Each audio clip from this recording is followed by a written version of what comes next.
Bia Kamal Kanwar Online TV wude guyena me shane tijan ngwan wude raw shakanak kane tin shanak kamen ray wich ka Kenya ke ka Nairobi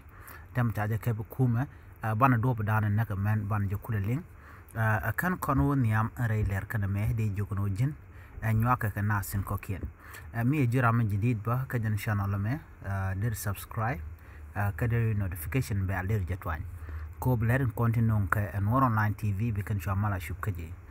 gor jelongo no di en nyak kanetin kokien en wude me wude shimande jen ngwan yire do shega naga ndo bdana naga ka bana je jek ka kabdana cha kebebe kume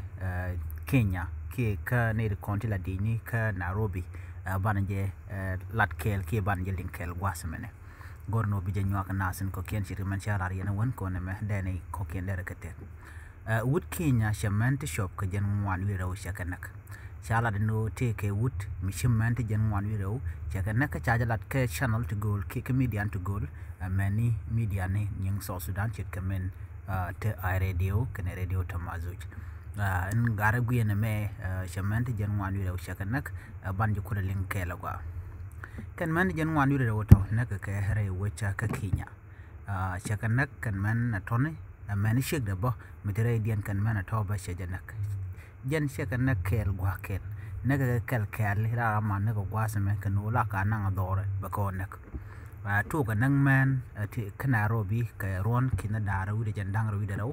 wona ka ron kina dara wi de jandang ro dum wan kwaje da kapan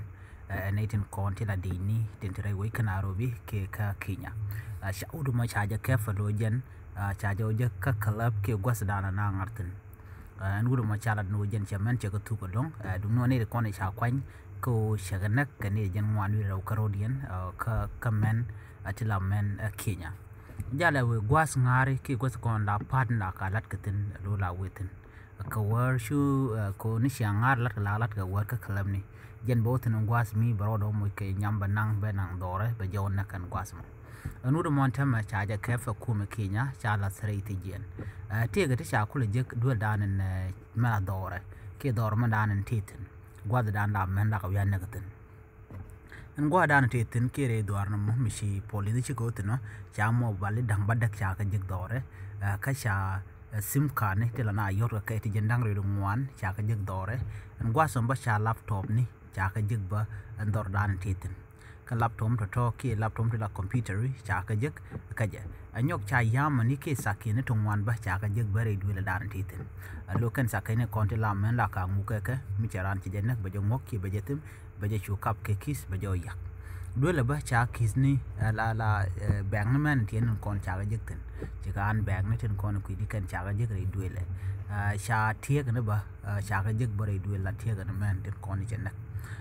sha appointment ba panken ba sha kanak and gwas mi sha bang ne ken shop ka wero sha ka jik re duele no do mon appointment la naka sha ka jik lo chatanen che ko yak do no chatanen sha ka jik dora ti jet pin and wudo mo chara do jen manager ngwan ro sha kanak do no naga na ka kilo ka man ka gwas me chala do jen te kame dane chitwok ngai kone me chora lat ke me tar ka jeron kindar jendang ro wide diok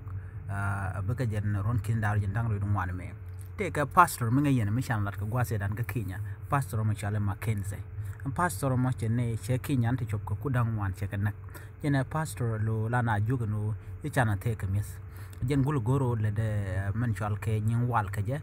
shu ne tung wan te chop ko kudang wan shu kanak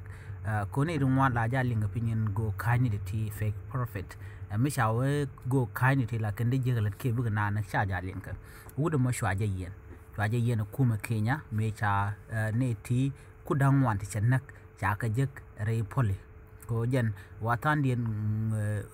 tole no waken la garden tienten content ta mis ko jen watop na ka kam na ga sheten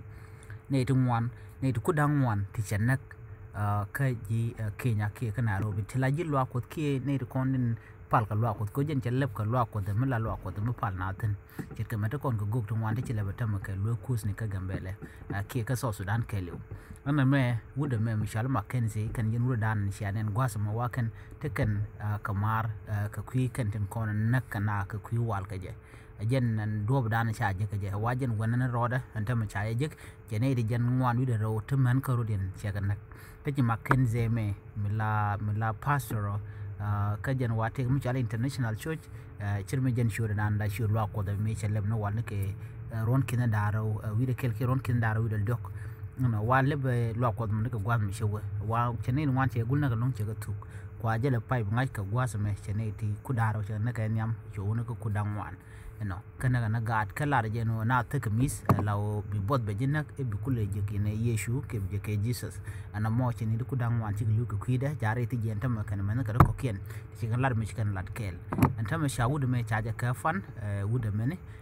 ko jen chaman jen ngare che ka nak ka jen te ke ling ka jen pastor dan en trei men cha yen men trei te jen kan dial kare te jen tama jen la dan de lingo shwa pe ka lo ko mu yen ten ko ne dialati nakan man ke nakan ne kontin gurke cha ju kula ling ka ne ko la nuare ko roi na inga ka roje ke tuk mi chaling to mo tuk sheten gurkan duop mo bi ka widun kan nanga je mi sha widu sha nan ke to bi kan ye sa fa ke bi kan ye nanga lo bi kan ye nak kusken kon pal kan ke ne me je le dan ye ling jen kwas mi jiram jidit nyak ne ti kokien tin kon ko ken wor online tv kami jera menga channel non bo gore no jin bi man danen guji la shong bi ja gore pi mi shiler ci deling ade jogono ko notification bell ko jetwany ke ko subscribe mi kan subscribe biata kamal ajan la dande ko linga jen gwasma bye bye